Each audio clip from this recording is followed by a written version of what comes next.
Hello students, আজকে আমাদের হবে এবিটিএ টেস্ট পেপার মাধ্যমিক ইংলিশের 48 পেজের সেট। তো প্রথমেই দিয়েছে সিন, এটি আছে রানাওয়ে কাইট থেকে। শুরু করা যাক। Scene, it is always lovely on the Big half Moon in summer. গ্রীষ্মকালে বিগ হাফ মুন দ্বীপ খুবই সুন্দর দেখতে লাগে। When it is fine the harbour is blue and calm. যখন এখানে ওয়েদার সুন্দর থাকে তখন এখানকার বন্দর নীলাভ দেখায় এবং শান্ত লাগে। With little wind and ripples, সেখানে হালকা বাতাস বয়, ছোটো ছোটো ঢেউ হয়। Even summer we had some hobby. Every summer we had some hobby. প্রত্যেক গ্রীষ্মকালেই আমাদের এখানে কিছু হবি থাকে, কিছু শখ থাকে। আমাদের মানে কাদের? এখানের গল্পের যে ন্যারেটর ফিলিপ্পা আর তার যে ভাই ছিল ক্লড, আমাদের বলতে এখানে ফিলিপ্পা আর ক্লডকেই বলা হয়েছে। তাহলে প্রত্যেক গ্রীষ্মকালে ওদের কিছু হবি থাকে। কি হবি না? The last summer before Dick and Mimi came we were crazy about kites. গত গ্রীষ্মকালে যখন ডিক আর মিমি আসার আগে আমরা ঘুড়ি নিয়ে খুব ব্যস্ত ছিলাম। তাহলে ঘুড়ি ওড়ানোটা হচ্ছে ওদের hobby. A boy on the mainland showed Claude how to make them. মেনল্যান্ডের একটি ছেলে ক্লডকে দেখিয়েছিল যে ঘুড়ি কিভাবে তৈরি করতে হয়। We made plenty of kites. তারপরে আমরা অসংখ্য ঘুড়ি তৈরি করি। Claude would go around to the other side to the island and we could play shipwrecked mariner signalling to each other with kites. Claude ঘুড়ি নিয়ে দ্বীপের অন্য প্রান্তে চলে যেত এবং আমরা একে অপরকে সিগন্যাল দেখাতাম। জাহাজ ডুবি নাবিকদের একটা খেলা খেলতাম। সেই খেলায় একে অপরকে সিগন্যাল দিতাম ওই ঘুড়ি ওড়াবার মাধ্যমে।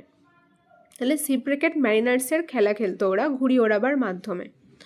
We had a kite that was big and covered with lovely red paper. আমাদের একটা ঘুড়ি ছিল যেটা তৈরি করা হয়েছিল একটা লাভলি রেড পেপার, সুন্দর রেড পেপার দিয়ে। We pasted gold tinsel stars all over it. আমরা সেই ঘুড়িটাতে গোল্ডেন কালারের চুমকি পাথর বসিয়েছিলাম। And had written our names full on it, Claude Lead and Philippa Lead, big half moon light house. এবং আমাদের পুরো নাম লিখেছিলাম সেই ঘুড়িটিতে। আমাদের নাম কি? প্রথমেই বলেছিলাম ন্যারেটারের নাম হচ্ছে ফিলিপ্পা এবং তার ভাইয়ের নাম হচ্ছে ক্লড, আর এদের টাইটেল হচ্ছে লিড। আরও কি লিখেছিল? ওদের লাইট হাউসেরও নাম লিখেছিল big half moon light house. One day there was a grand wind for kite flying. একদিন সেখানে খুব সুন্দর বাতাস বইছিল, ঘুড়ি ওড়াবার পক্ষে বেশ উপযোগী। I am not sure how to happened but as I was bringing the kite from the house I tripped and fail over the rocks. তো আমি জানি না, আমি ঠিক শিওর ছিলাম না যে কিভাবে এটা হলো, কিন্তু আমি যখন বাড়ি থেকে আসছিলাম ঘুড়িটি নিয়ে তখন আমি হোঁচট খেয়ে পড়ে গেলাম একটি পাথরের উপরে। My elbow went clear through the kite making a big hole. আমার যে হাতের কনুইটা সেটা ঘুড়ির মধ্যে ঢুকে গিয়ে একটা বড় গর্তের সৃষ্টি হয়েছিল ঘুড়িতে। We had to hurry to fix the kite if we wanted to send it up before the wind fell. আমাদেরকে ঘুড়িটা খুব তাড়াতাড়ি করার ছিল যাতে আমরা বাতাস পড়ে যাওয়ার আগে আমাদের ঘুড়িটা ওড়াতে পারি আকাশে। We rushed into the light house to get some paper. আমরা খুব তাড়াতাড়ি লাইট হাউসে গেলাম কিছু পেপার নেওয়ার জন্য। We knew there was no more red paper. আমরা জানতাম যে সেখানে আর কোনো রেড পেপার নেই ঘুড়ির জন্য। We took the first thing that came handy and old letter lying on the book case in the sitting room. আমরা সিটিং রুমে বসার ঘরে গিয়ে হাতের কাছে যেটা পেলাম প্রথম জিনিস সেটাই নিয়ে নিলাম। সেটা কি ছিল? একটা পুরানো চিঠি যেটা বই রাখার তাকের উপরে পড়েছিল। তো সেই চিঠিটাই আমরা নিলাম। We pass the kite up with the letter.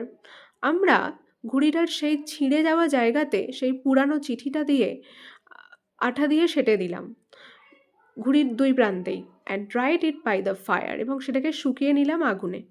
We started out, তারপরে আবার আমরা শুরু করে দিলাম আমাদের ঘুড়ি ওড়ানো। And up went the kite like a bird, এবং আমাদের ঘুড়ি উপরের দিকে উঠতে শুরু করলো ঠিক যেমন একটা পাখি ওড়ে। তো এমসিকিউ বলেছে এখানে এর 1, who taught Claude how to make kites. কে ক্লডকে শিখিয়েছিল ঘুড়ি তৈরি করা? A boy on the mainland, মেনল্যান্ডের একটি ছেলে হবে। নেক্সট বলেছে number 2, what was the kite made of originally? ঘুড়িটা কি দিয়ে তৈরি করা হয়েছিল? অপশান সি হবে a lovely red paper with gold tinsel star. একটা সুন্দর রেড পেপার দিয়ে গোল্ডেন কালারের চুমকি পাথর বসানো ছিল তাতে। Next number 3, how did the narrator damage the kites? কীভাবে ন্যাটার জন্য সেই ঘুড়িটা ড্যামেজ হয়েছিল বা ক্ষতি হয়েছিল? কিভাবে হয়েছিল? By tripping and falling over the rocks. Option B, ন্যাটার হোঁচট খেয়ে একটা পাথরের উপর পড়ে গিয়েছিল সেই কারণে। Next number 4, what did the children use to repair the kite? সেই ছেলে মেয়েগুলো মানে ন্যাটার এবং তার ভাই ক্লড কি ইউজ করলো সেই ঘুড়িটা রিপেয়ার করবার জন্য? অপশান সি হবে an old letter from the book case. বই রাখার তাকে যে পুরানো লেটার পড়েছিল সেই লেটারটা দিয়ে। Next question, what did the children right on their kite? তারা কি লিখলো ঘুড়ির উপরে?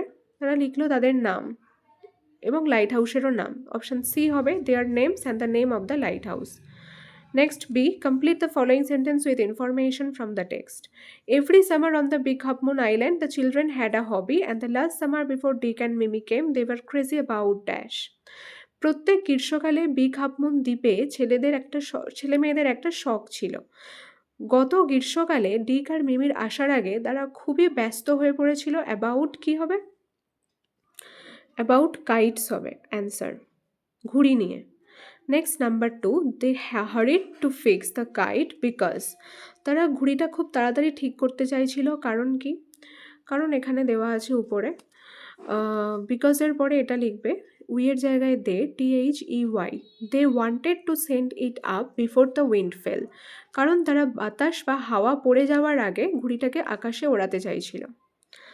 Next number 3, after the kite was torn, the children could not find any more red paper. So they searched the bookcase and found. ঘুড়িটা যখন ছিঁড়ে গিয়েছিল তারপরে ছেলেমেয়েরা red paper আর খুঁজে পেল না। তারা বই রাখার তাকে গিয়ে খুঁজলো এবং পেল। কি পেয়েছিল? এটা হবে an old letter lying on the bookcase in the sitting room. বসার ঘরে বই রাখার তাকে একটা পুরানো চিঠি পেয়েছিল তারা। তাহলে অ্যান ওল্ড লেটার থেকে সিটিং রুম পর্যন্ত অ্যান্সার হবে।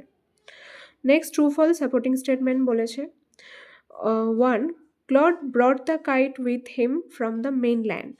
ক্লড ঘুড়িটা এনেছিল তার সঙ্গে করে মেনল্যান্ড থেকে। এটা হবে ফলস। এর সাপোর্টিং স্টেটমেন্ট কি হবে? এর সাপোর্টিং স্টেটমেন্ট হবে a boy on the mainland showed Claude how to make them. Back on the island we made plenty of kites.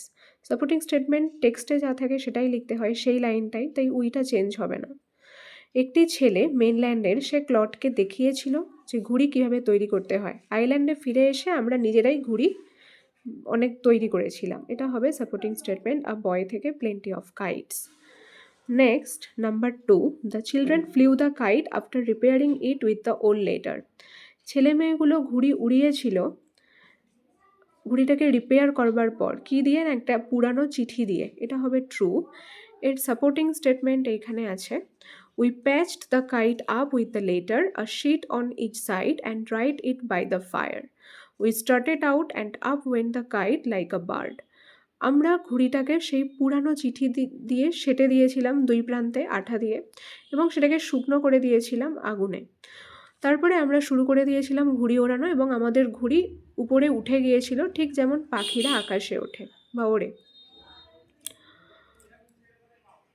তাহলে উই প্যাচড থেকে লাইক আ বার্ড হবে সি এর 2 নম্বর supporting sentence.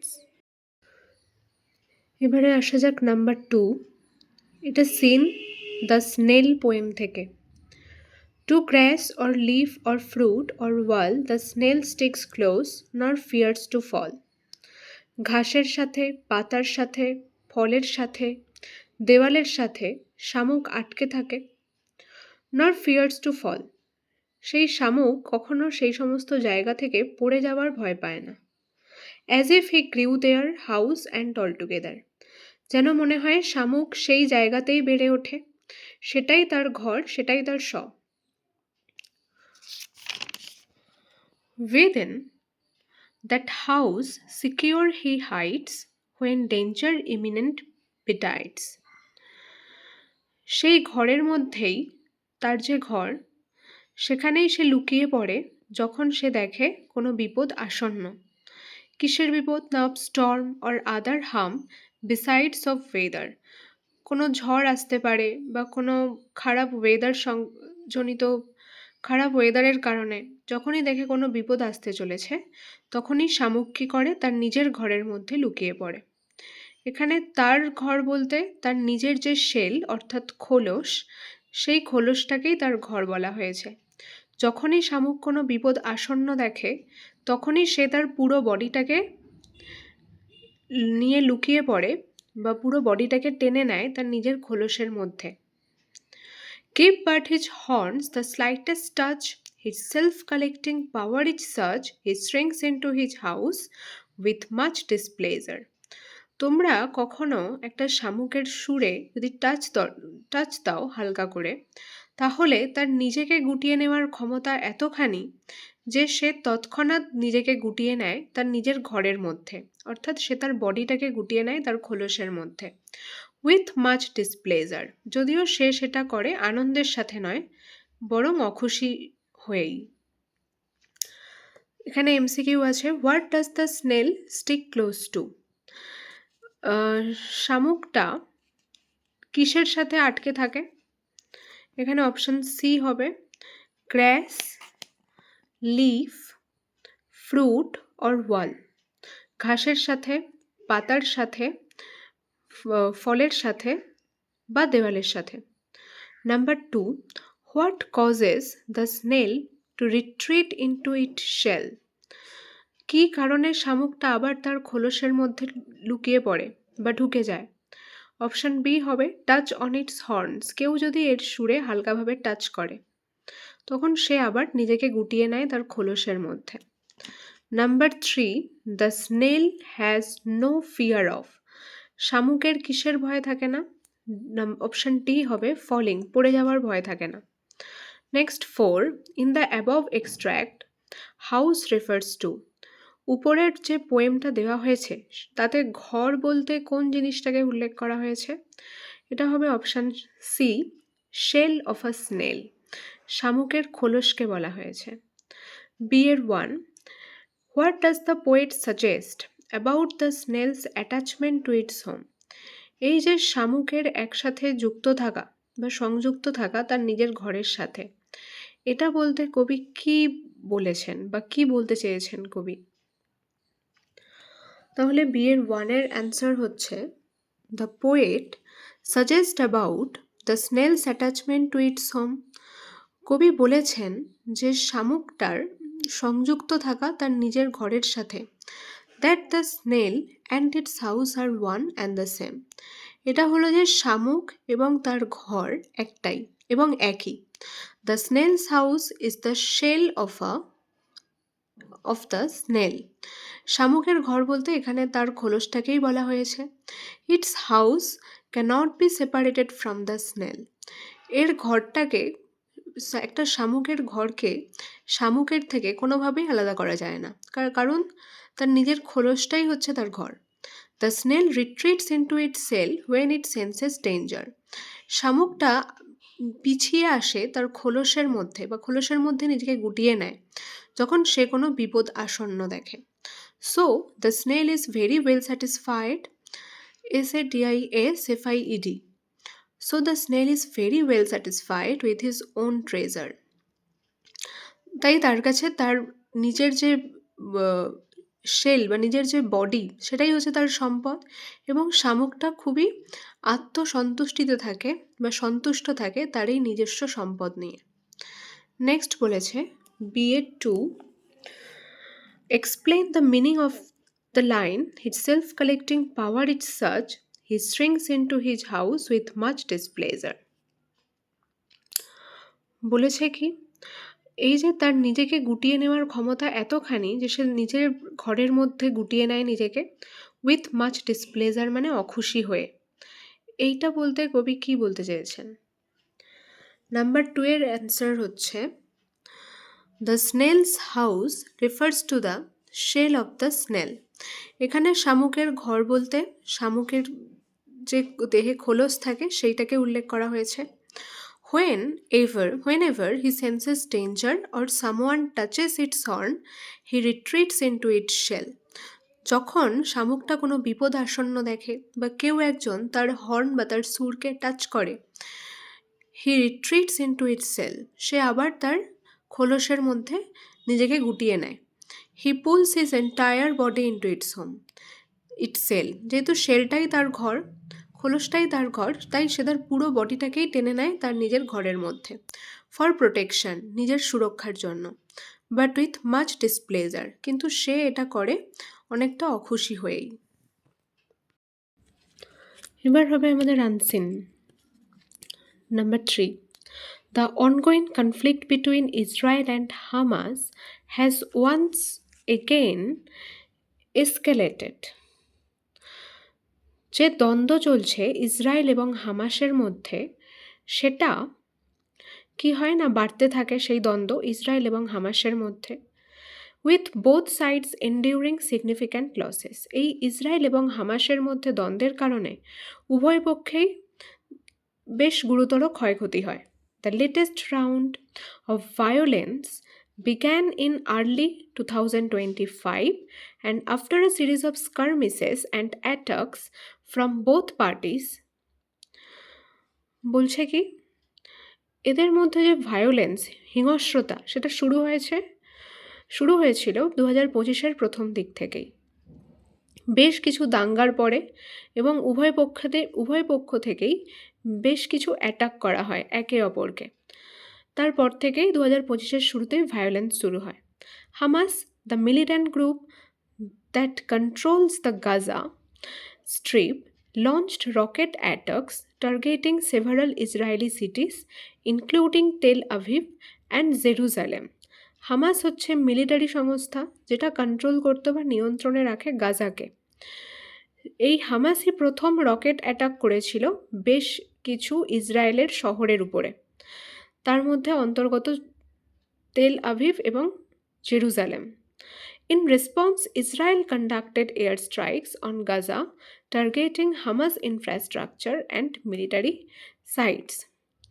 এর প্রত্যুত্তরে ইসরায়েলও air strike করে গাজার উপরে এবং টার্গেট করে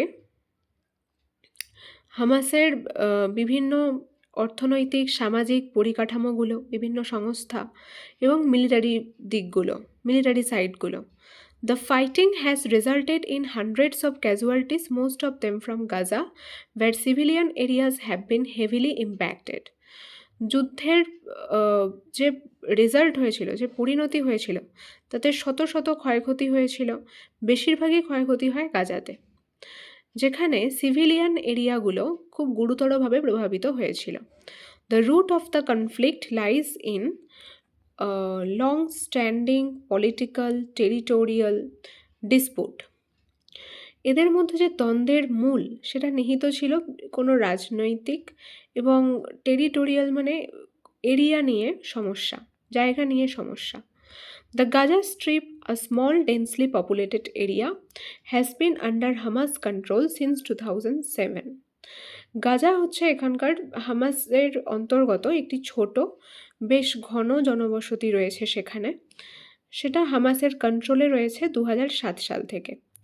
Israel, which views Hamas as a terrorist organization, has imposed a blockade on the region, citing security concern and the threat of weapons being smuggled into Gaza. Israel যেটা হামাসকে দেখতো একটা terrorist organisation হিসেবে, একটা আতঙ্কবাদীদের সংস্থা হিসেবে, এবং তারা সেখানে অবরোধও করেছিল ওই অঞ্চলে, এবং নিজেদের নিরাপত্তা নিয়ে সবসময় চিন্তায় থাকতো, এবং মনে করতো ইসরায়েল যে এই হামাস বা গাজাতে অস্ত্র পাচার করা হয়, স্মাগলিং করা হয় ওয়েপন্স মানে অস্ত্রশস্ত্রের। Over the years, intermittent clashes have led to numerous casualties and widespread destruction. বেশ কিছু বছর ধরে এদের মধ্যে যে দ্বন্দ্ব চলছিল, সেই কারণে নানা রকম অসংখ্য ক্ষয়ক্ষতি হয় এবং অনেক জিনিস নষ্টও হয়ে যায়। International reaction have been mixed. এদের যে দ্বন্দ্ব নিয়ে যে আন্তর্জাতিক স্তর থেকে প্রতিক্রিয়া আসতে শুরু করে, সেটা মিক্স ছিল, মানে কেউ একরকম বলছিল তো আরেকজন আরেক রকম বলছিল। Some countries have expressed solidarity with Israel's right to defend itself. কিছু কান্ট্রি, কিছু দেশ বলছিল নিজেদের মতামত, মানে তারা ইসরায়েলের পক্ষ নিচ্ছিল, যে বলছিল কি ইসরায়েলের অধিকার আছে, তারা নিজেকে ডিফেন্ড করতেই পারে। While others have called for a ceasefire and urged both sides to engage in peace talks. আবার অন্য কমিউনিটি যে ছিল তারা বলছিল যুদ্ধ বন্ধ হয়ে গেলেই ভালো, এবং দুটো কান্ট্রি একে অপরের মধ্যে আপোষ করে নিলেই ভালো, বা শান্তিপূর্ণ কথাবার্তা বলে নিলেই ভালো। The United Nations has called for an urgent resolution to the violence, fearing that the conflict could spread further, destabilizing the entire region. United nation একটি সংস্থার নাম। এই ইউনাইটেড নেশন এই যে এদের মধ্যে ভায়োলেন্স, তার একটা আর্জেন্ট সমাধান চায়, এই ভয়ে যে তাদের মধ্যে এই দ্বন্দ্ব, ইসরায়েল হামাসের দ্বন্দ্ব, এটা হয়তো আরও ছড়িয়ে পড়তে পারে, এবং এই দ্বন্দ্বের কারণে পুরো এন্টায়ার রিজিয়ন, পুরো অঞ্চলটাই হয়তো অস্থিতিশীল হয়ে পড়তে পারে। Despite various attempts at peace negotiation over the years, a lasting resolution remains elusive. বেশ কিছু বছর ধরে অনেক চেষ্টাই করা হয় এদের মধ্যে মধ্যস্থতা করার বা এদের মধ্যে শান্তি ফিরিয়ে আনার, কিন্তু সেই সমাধান অধরাই থেকে যায়। ইলিউসিভ অর্থাৎ অধরাই থেকে যাওয়া বা ফাঁক থেকে যাওয়া। The conflict continues to draw attention from the global community, with many hoping for a path to peace that addresses the underlying issue of territorial dispute, security concern, and humanitarian rights. এদের মধ্যে যে দ্বন্দ্ব, এই দ্বন্দ্বটা attention চায় কাদের থেকে না? Global community, পুরো বিশ্ব সম্প্রদায়ের কাছ থেকে। অনেকেই আশা করেছিল যে এদের মধ্যে শান্তি স্থাপন করা যাচ্ছে না, বেশ কিছু অন্তর্নিহিত কারণ রয়েছে, যেগুলোর মধ্যে পড়ে টেরিটোরিয়াল ডিসপুট, জায়গা নিয়ে সমস্যা, সিকিউরিটি কনসার্ন হচ্ছে নিরাপত্তা নিয়ে চিন্তা, অ্যান্ড হিউম্যানিটারিয়ান রাইটস অর্থাৎ মানবতার অধিকার। MCQ: What triggered the latest escalation in the Israel-Hamas conflict? Israel হামাসের দ্বন্দ্বে কোন জিনিসটা এমন যেটা এদের দ্বন্দ্বটাকে মানে বাড়িয়ে তুলেছিল প্রথমেই? সেটা হচ্ছে হামাস প্রথম রকেট অ্যাটাক করেছিল। অপশান বি হবে, রকেট অ্যাটাকস ফ্রম হামাস।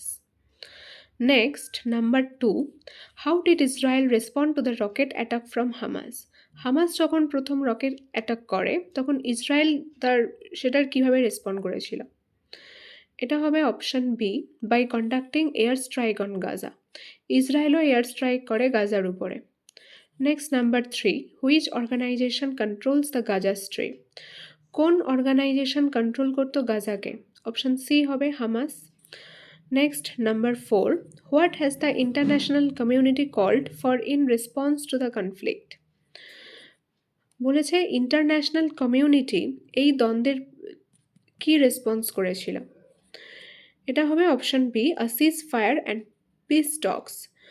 আন্তর্জাতিক দলগুলো বলেছিল একে অপরের মধ্যে আপোষ করে নিতে, দ্বন্দ্ব বন্ধ করতে, এবং পিস টক্স মানে শান্তিপূর্ণভাবে কথাবার্তা বলে নিতে বলেছিল। নেক্সট,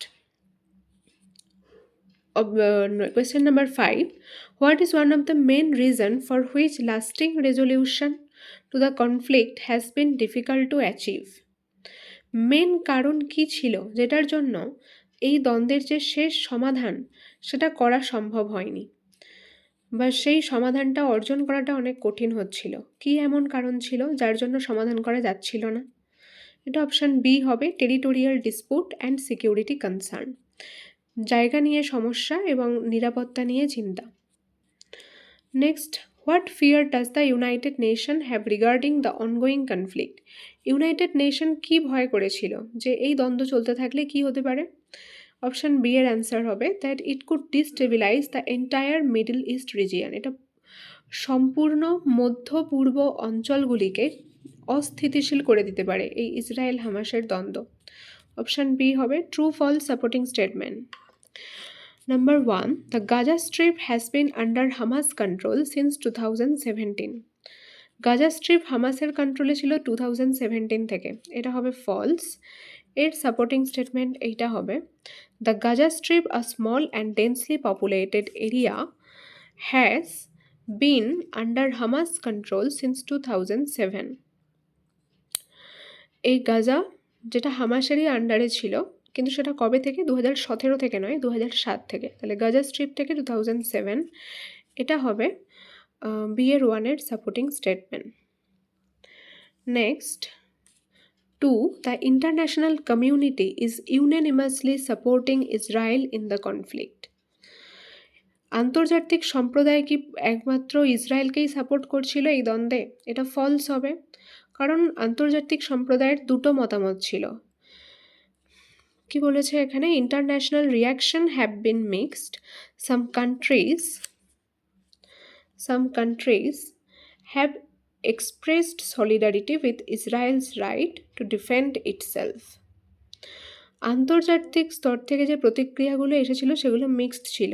কিছু কান্ট্রি বলেছিল ইসরায়েলের পক্ষে থেকে, while others have called for a ceasefire and urged both sides to engage in peace talks.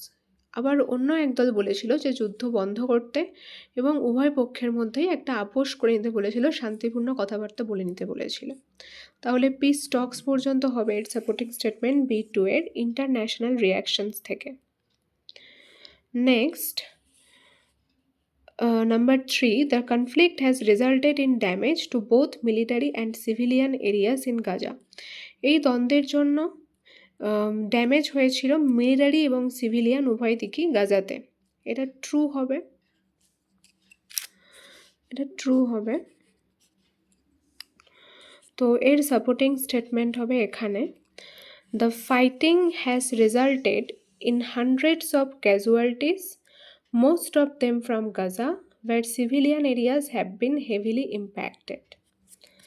The fighting থেকে ইম্প্যাক্টেড, এটা হবে B3 supporting statement. Next C এর question answer, why is Gaza Strip significant is the Israel Hamas conflict? Israel হামাসের দ্বন্দ্বে Gaza strip কেন গুরুত্বপূর্ণ ছিল? C এর 1 এর answer, the roof of the Israel Hamas, the root, এটা F নয়, এটা T।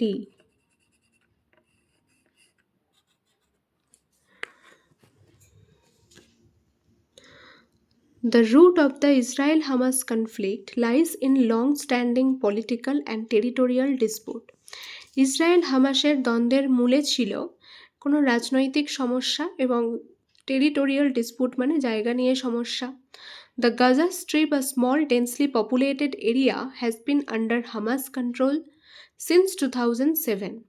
গাজা ছিল একটা ছোট ঘন জনবসতিপূর্ণ এলাকা হামাসের আন্ডারে 2007 সাল থেকে।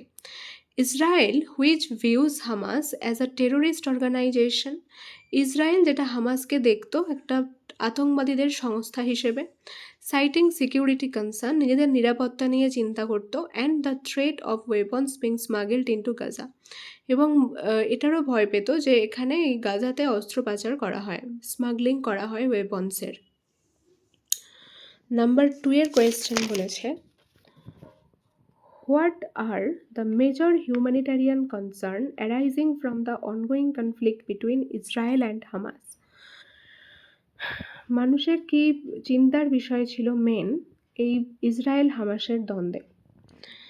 সি এর 2 এর অ্যান্সার হচ্ছে, the major humanitarian concern arising from the ongoing conflict between Israel and Hamas are that the destruction of infrastructure, চিন্তার বিষয় ছিল এখানকার যে ইনফ্রাস্ট্রাকচার, সামাজিক অর্থনৈতিক পরিকাঠামোগুলো সেগুলো নষ্ট হয়ে যাবে, damage to both military and civilian areas, উভয় পক্ষেরই মিলিটারি সিভিলিয়ান এরিয়াগুলোর ড্যামেজ হবে, humanitarian crisis in the entire Middle East region, সম্পূর্ণ মধ্য পূর্ব এলাকাগুলোতে হিউম্যানিটারিয়ান ক্রাইসিস দেখা দেবে, and the underlying issues of security, concern, etc. এদের একটা অভ্যন্তরীণ যে সমস্যা ছিল সেটা হচ্ছে সিকিউরিটি কনসার্ন নিয়ে, মানে নিজেদের নিরাপত্তার চিন্তা করতো এরা ইত্যাদি। তাহলে এই সমস্ত হিউম্যানিটেরিয়ান কনসার্নগুলো উঠে আসে এই ইসরায়েল হামাসের দ্বন্দ্ব থেকে। Next সিএর 3. What is the main challenge in achieving a lasting peace between Israel and Hamas? Israel এবং হামাসের মধ্যে শান্তি স্থাপন হচ্ছিল না, কি কি চ্যালেঞ্জের জন্য? এটা শেষের দিকে আছে, দ্য কনফ্লিক্ট থেকে হিউম্যানিটেরিয়ান রাইটস পর্যন্ত। The conflict continues to draw attention from the global community, with many hoping for a path to peace that addresses the underlying issues of territorial dispute, security concern, and humanitarian rights. The CR 3 এর answer. Next, CR 4. In what way could the conflict between Israel and Hamas affect the broader Middle East region? কোন দিক থেকে Israel হামাসের এই দ্বন্দ্ব প্রভাব ফেলেছিল এই মধ্যবর্তী পূর্বাঞ্চলগুলিতে? সিএর 4 এর answer, the conflict between Israel and Hamas led to numerous casualties and widespread destruction in the entire Middle East region. এই যে দ্বন্দ্ব ছিল ইসরায়েল এবং হামাসের মধ্যে, এর কারণে অসংখ্য ক্ষয়ক্ষতি হয়। ওয়াইডস্প্রেড ডিস্ট্রাকশন অর্থাৎ বিশাল অনেক কিছু জিনিস নষ্ট হয়ে যায় in the entire Middle East region, সম্পূর্ণ মধ্যবর্তী পূর্বাঞ্চলগুলিতে। Grammar and vocabulary. By the time the train dash was arriving, we had packed our bags and dash been waiting had waited at the platform. By the time the train arrived হবে, তারপরে we had packed our bags and been waiting at the platform. Train আসার আগে আমরা আমাদের bag pack করে নিয়েছিলাম এবং প্ল্যাটফর্মে ওয়েট করছিলাম। তাহলে একটা পাস্ট পারফেক্ট টেন্স, একটা পাস্ট পারফেক্ট কন্টিনিউয়াস, আর যেহেতু ট্রেন পরে আসবে তাই এটা সিম্পল পাস্ট। অ্যারাইভড, আগে যে কাজগুলো হয়েছে, আগে ব্যাগ প্যাকিং করা হয়ে গেছে, এটা পাস্ট পারফেক্ট। হ্যাড প্যাকড, তারপরে অপেক্ষা করছিলাম, হ্যাড বিন ওয়েটিং, শুধু বিন ওয়েটিং আছে, ট্রেনটা পরে আসবে তাই এটা simple past. Arrived, had packed and been waiting. 5. Fill in the blanks with appropriate article preposition.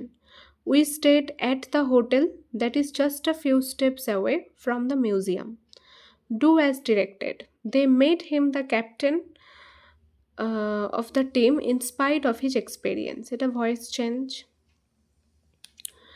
এর answer হবে, he was made the captain of the team in spite of his experience by them. হিমটা সামনে চলে আসে তাই হি হয়ে যায়, made যেহেতু second form ওয়াজ made হয়, তারপরে the captain of the team in spite of his experience বসে যায়, আর বাই দে থাকলে দেম হয়ে যায়। Next number 2, the teacher said to the students, had you revised the teacher thoroughly you would not have faced any difficulty in the exam. তো said to এর জায়গায় আক্সড হবে। The teacher asked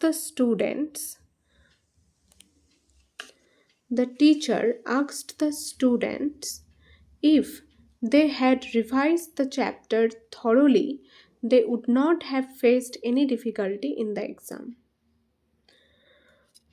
Number 3, I saw the train coming. Immediately I caught hold of the little boy. Join the sentence using no sooner. Option 3 এর answer হবে, no sooner had I seen the train coming then immediately I caught hold of the little boy. যেই মাত্র আমি দেখলাম যে train আসছে তখনই আমি তৎক্ষণাৎ ছোট্ট ছেলেটাকে ধরে নিলাম। Next C, phrasal verb, made, postpone, come across. Met যেহেতু সেকেন্ড ফর্ম, তাহলে কামের সেকেন্ড ফর্ম হয়ে যাবে কেম, কেম অ্যাক্রস। পোস্টপন মানে স্থগিত করে দেওয়া, এটা হবে put off. Text care of, যত্ন নেওয়া বা দেখাশোনা করা, এটা লুকস আফটার। টেকের সাথে যেহেতু এস আছে তাই লুকের সাথেও এস হবে।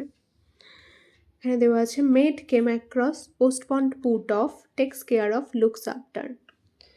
সিক্সের এটা সিনোনিম, আনসিন থেকে খুঁজে খুঁজে একই মানের ওয়ার্ড লিখতে হবে। 6.1 ইন্টেন্সিফাইড এসকেলেটেড হবে বাড়তে থাকা, অতিরিক্ত মাত্রায় বেড়ে যাওয়া।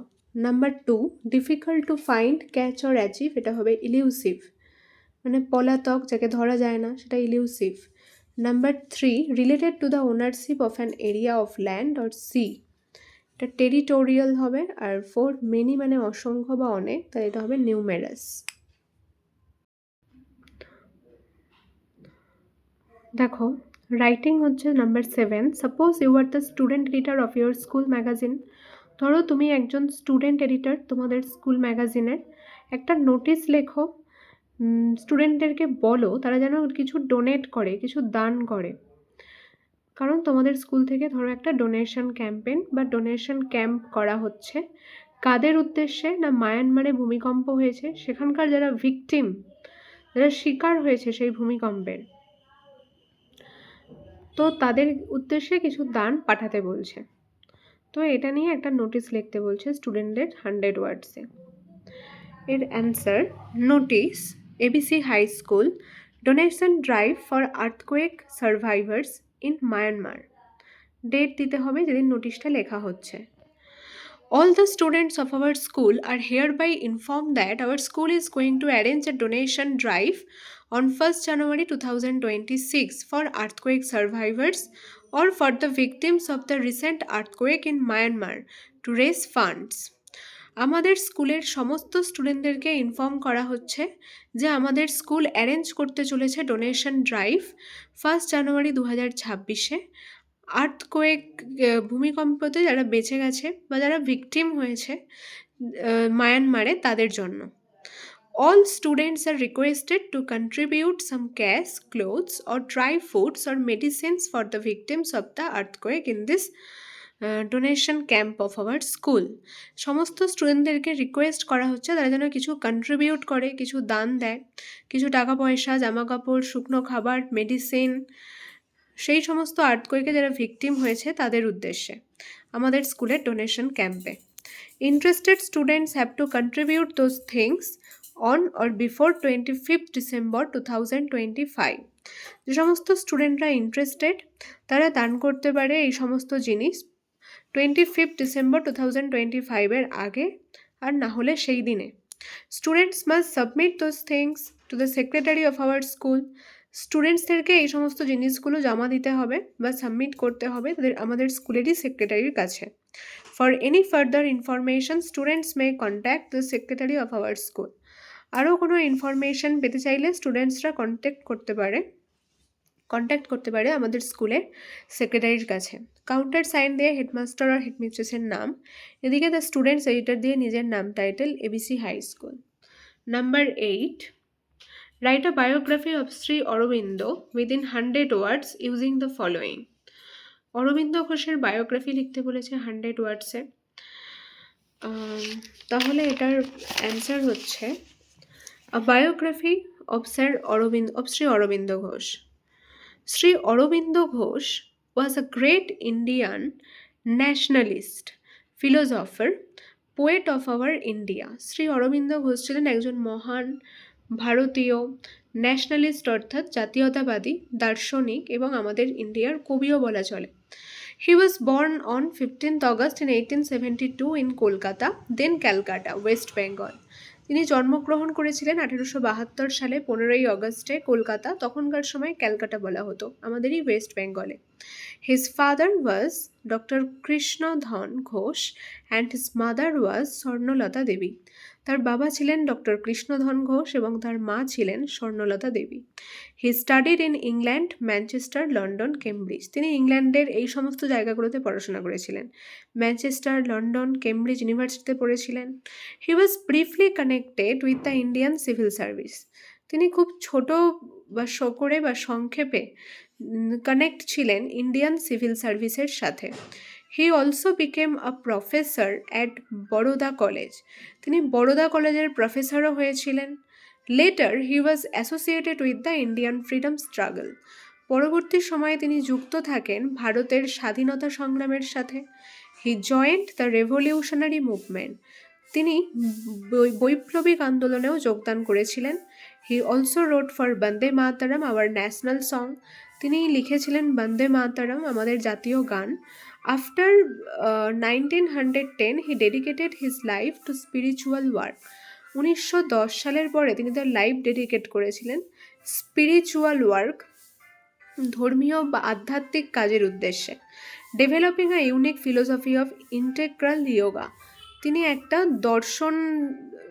দর্শন লিখেছিলেন, সেটা হচ্ছে দর্শনের বিষয় ইন্টেগ্রাল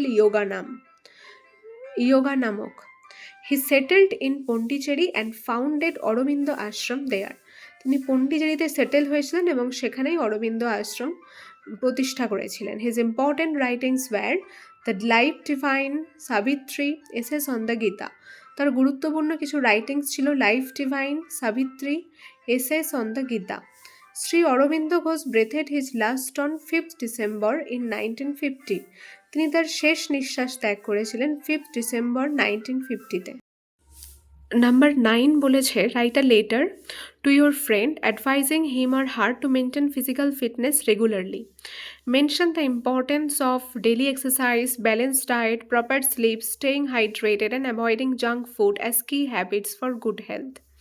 একটা লেটার লেখো তোমার ফ্রেন্ডকে, তাকে অ্যাডভাইস দাও যে কীভাবে ফিজিক্যাল ফিটনেস, শারীরিকভাবে ফিট থাকতে হয়, এবং এই পয়েন্টে যুক্ত করতে বলেছে ডেলি এক্সারসাইজের কথা, balance diet, proper slip, hydrated রাখা নিজেকে, জাঙ্ক ফুড অ্যাভয়েড করে চলা ভালো স্বাস্থ্য পেতে হলে।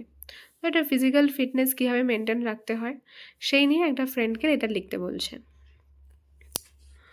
তো নাম্বার 9, এখানে উপরে হবে নেম, অ্যাড্রেস, পিনকোড, ডেট। এখানে নিজস্ব অ্যাড্রেস হবে, নিজের অ্যাড্রেস।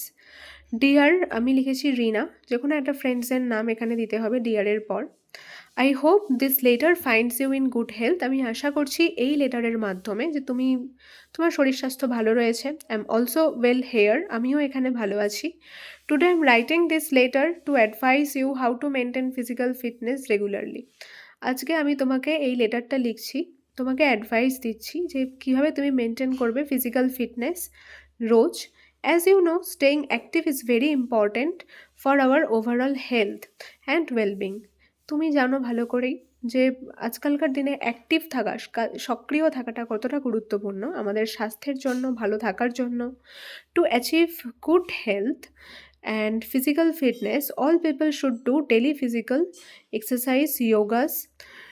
ফিজিক্যাল ফিটনেস, ঠিক ফিজিক্যালি ফিট থাকার জন্য এবং ভালো স্বাস্থ্য পাওয়ার জন্য সমস্ত লোকের উচিত রোজ ফিজিক্যাল এক্সারসাইজ করা, ইয়োগা করা। শুড টেক ব্যালেন্স ডায়েট, ভালো ডায়েট নেওয়া। অ্যান্ড প্রপার স্লিপ, ভালো মতো ঘুম হওয়া। শুড স্টে হাইড্রেটেড, ভালো পরিমাণে জল খাওয়া, নিজেকে হাইড্রেটেড রাখা। অ্যান্ড অ্যাভয়েড জাঙ্ক ফুড, অর্থাৎ fast food, junk food avoid করে যেতে বলছে। নেক্সট, ওরির সাথে প্যারাগ্রাফ চেঞ্জ করে I hope you would also follow those advices to get good health. আমি আশা করছি তুমি এই অ্যাডভাইসগুলো ফলো করবে ভালো স্বাস্থ্য পাওয়ার জন্য, তুমি ফিজিক্যালি ফিট এবং ফিজিক্যালি ফিট থাকার জন্য। I also do daily morning exercise, take balance diets and drink enough water. আমি নিজেও রোজ মর্নিং এক্সারসাইজ করি, ব্যালেন্স ডায়েট নিই এবং যথেষ্ট পরিমাণে জল খাই। Take care and write back soon. তোমার যত্ন নিও এবং আমাকে খুব তাড়াতাড়ি লিখো কোনো লেটার। ইয়োর বেস্ট ফ্রেন্ড দিয়ে নিজের নাম হবে এখানে, আর এখানে স্ট্যাম্প দিয়ে নিজের ফ্রেন্ডের নেম, অ্যাড্রেস হবে। So students, if you like my video, please subscribe my channel and like and share my channel. Thank you.